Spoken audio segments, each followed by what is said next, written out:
One nation one election, आखिर इसका मतलब क्या है और इसका क्या बेनिफिट है और इसके क्या डिसएडवांटेजेस हैं? क्या वन नेशन वन इलेक्शन क्या पहले भी हो चुके हैं?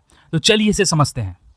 वन नेशन वन इलेक्शन, इसका मतलब कि जो लोकसभा होगी यानी lower house of the parliament and all state legislative assembly यानी सभी राज्यों की जो विधानसभा होगी, इनके जो इलेक्शन होंगे वो एक ही दिन में होंगे या फिर एक स्पेसिफिक टाइम फ्रेम पे होंगे। जैसा कि हमें पता है कि नवंबर और दिसंबर में 5 स्टेट्स के इलेक्शन होने वाले हैं और इसके बाद लोकसभा के इलेक्शन होंगे अगले साल यानी 2024 में, जो कि हो सकते हैं मई या जून में। तो गवर्नमेंट ने एक स्पेशल पार्लियामेंट सेशन को अनाउंस किया है जो कि शुरू होगा 18 सितंबर से 22 सितंबर तक।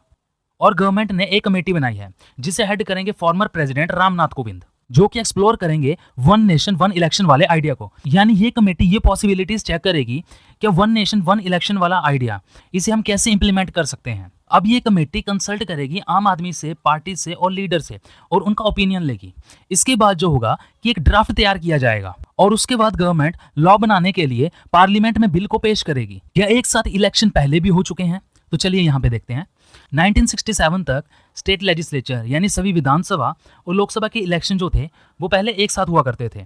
यानी आज़ादी के बाद 1952, 1957, 1962 और 1967 तक लोकसभा और स्टेट असेंबली यानी विधानसभा के इलेक्शन जो थे वो एक ही साथ हुआ करते थे। लेकिन 1967 के बाद क्या हुआ, लोकसभा और जो स्टेट लेजिस्लेटिव असेंबलीज जो थी वो डिफरेंट टाइम में डिसॉल्व होगी यानी वो भंग होगी, जिसकी वजह से ये जो सीक्वेंस चला आ रहा था एक ही दिन पे जो इलेक्शन होने का वो टूट गया। तो यहाँ पर हम देखेंगे वन नेशन वन इलेक्शन के प्रोज यानी इसके क्या बेनिफिट हैं।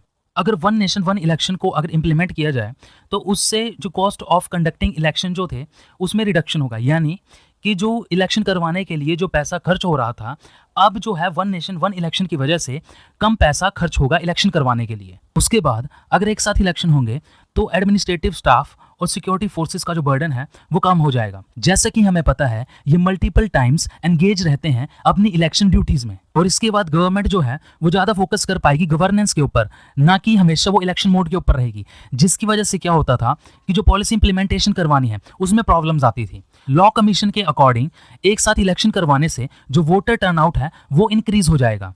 इससे लोग इजीली ज़्यादा वोट कास्ट कर पाएंगे एक ही टाइम पे। अब हम इसके देखते हैं कॉन्स यानी इसके क्या डिसएडवांटेजेस हैं वन नेशन वन इलेक्शन के। वन नेशन वन इलेक्शन को इंप्लीमेंट करवाने के लिए हमें कॉन्स्टिट्यूशन और अदर लीगल फ्रेमवर्क्स में चेंजेस करने पड़ सकते हैं। हमें अप्रोप्रिएट कॉन्स्टिट्यूशन अमेंडमेंट्स करनी पड़ेंगी representation of the people act 1951 में और rule of procedure of Lok Sabha and state assemblies में। और साथ में one nation one election implement होने से नेशनल इश्यूज की वजह से जो रीजनल इश्यूज होंगे वो ओवरशैडो हो जाएंगे और जिसकी वजह से स्टेट लेवल पर हो रहे इलेक्शंस में अफेक्ट पड़ेगा और सभी पार्टीज को इस पे एग्री करवाना ये एक डिफिकल्ट टास्क है। और इसके साथ साथ ऑपोजिशन पार्टी ने वन नेशन वन इलेक्शन का अपोज किया है। If you like this video, subscribe this channel.